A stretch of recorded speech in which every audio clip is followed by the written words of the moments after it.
De volta à política, essa é uma semana decisiva para a reforma da Previdência. O texto pode ir ao plenário ainda nessa semana. De Brasília, os detalhes na reportagem de Antônio Maldonado.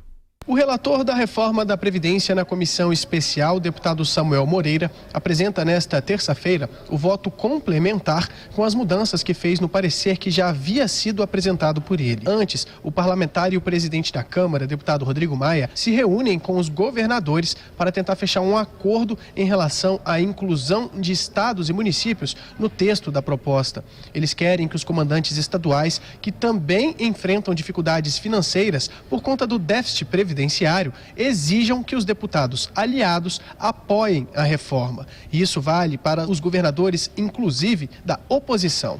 Como explica o líder do Podemos, deputado José Neuto, há uma espécie de conflito de interesses e é preciso que todos aqueles que querem ver a reforma aprovada se envolvam ativamente na articulação pelos votos que ela precisa para passar pela Câmara dos Deputados. Porque é muito fácil. O que querem os governadores?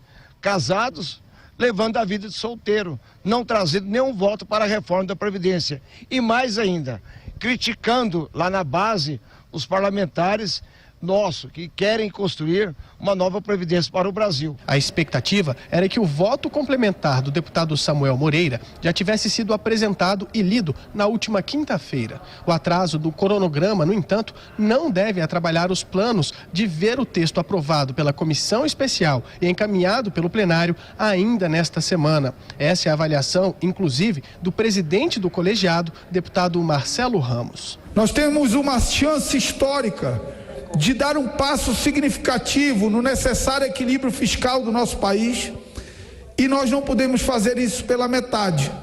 Nós podemos definitivamente resolver a questão previdenciária no país, equilibrando as contas previdenciárias de todos os entes federativos. O adiamento se deu justamente porque ainda há uma perspectiva de inclusão de estados e municípios. Apesar de a reforma ser uma proposta do governo, o principal articulador dela tem sido o presidente da Câmara. Rodrigo Maia avalia que, com o apoio dos governadores e a pressão deles sobre os aliados, o texto passa pela comissão especial e pelo plenário sem dificuldades. A expectativa do presidente da Câmara, do relator e do presidente da comissão é que o parecer seja votado no colegiado até no mais tardar na quinta-feira. A ideia é concluir toda essa etapa nesta semana para, nas outras duas que faltam até o recesso parlamentar, votar a proposta de reforma da Previdência no plenário da Câmara. Para isso, no entanto, o governo precisará garantir a presença dos aliados na casa, já que a oposição já anunciou que vai trabalhar para atrasar o processo ao máximo,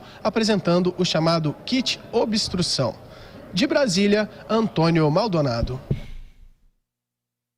Pois você vê aí, né? A gente tem uma semana decisiva e ainda não está claro se o governo vai fazer com que os deputados do PSL retirem as suas emendas apresentadas ao projeto, que enfraquecem ainda mais a economia prevista em 10 anos. E era engraçado porque ontem a gente até entrevistou um manifestante aqui em São Paulo dizendo: eu não aceito menos de 1 trilhão, o Congresso que se prepare. Só que muitas vezes esses manifestantes, esses apoiadores do governo não percebem que na própria base do presidente da República há aqueles que querem suprimir categorias da reforma, que querem abrandar a transição, fazendo com que o impacto fiscal da reforma vá sendo reduzido a cada uma dessas alterações. Então será importante fazer um acordo pela retirada das emendas, principalmente essas que fazem com que a transição seja diluída,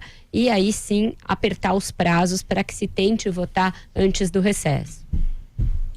De toda essa movimentação em torno da reforma da Previdência, o que mais chama a atenção é o comportamento olímpico do presidente Jair Bolsonaro. O presidente Bolsonaro mandou a reforma, disse que agora não é mais com ele, a bola está com o Congresso, e ele troca o coordenador político no instante em que a reforma chega ao seu ápice na Câmara, às vésperas da votação. Então, está saindo o Onyx Lorenzoni e ainda não entrou o general Luiz Eduardo Ramos. Então nós estamos na prática sem coordenação política.